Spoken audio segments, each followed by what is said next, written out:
নি পেন বা হাঁটু ব্যথায় কি খাবার খাবো যাতে হাঁটু ব্যথাও দূর হয় আর আমাদের যে কার্টিলেজ নিয়ের সেটাও যাতে ঠিকঠাক থাকে।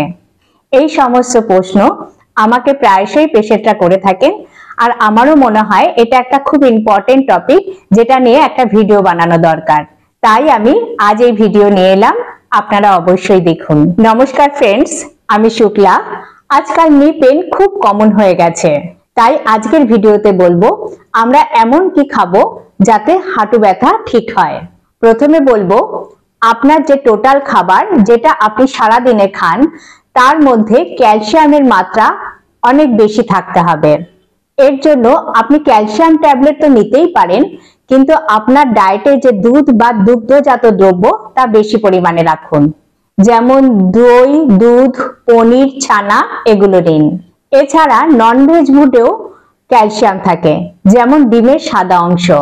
যাদের দুধ হজম হয় না তারা দই নিতে পারবেন, এতে আপনার ক্যালসিয়ামও বাড়বে আর হাঁটুও মজবুত থাকবে।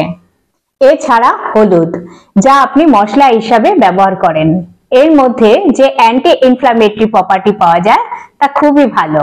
তবে এটা যদি কালো জিরের সঙ্গে একসঙ্গে বেটে খেতে পারেন তবে বেশি উপকার পাওয়া যায়।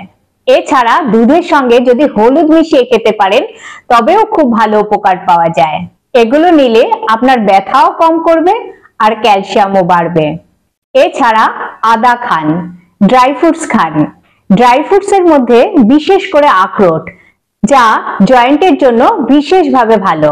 ভিটামিন ডি, যা জয়েন্টের ব্যথা বা হাঁটুর ব্যথাতে খুবই উপকারী উপাদান। ডিম, মাছ, দুধের মধ্যে প্রচুর পরিমাণে পাওয়া যায়। তাছাড়া 15 মিনিট রোদে থাকুন প্রতিদিন। যদি আপনার হাঁটু ব্যথা থাকে তবে খাসির মাংসকে খাদ্য তালিকা থেকে বাদ দিন। ইউরিয়া দেওয়া মুড়ি খাবেন না। সব শেষে বলবো প্রতিদিন এক্সারসাইজ অবশ্যই করুন, যাতে বডি ওয়েট না বাড়ে সেই দিকে খেয়াল রাখুন। কেমন লাগলো ভিডিও অবশ্যই জানান।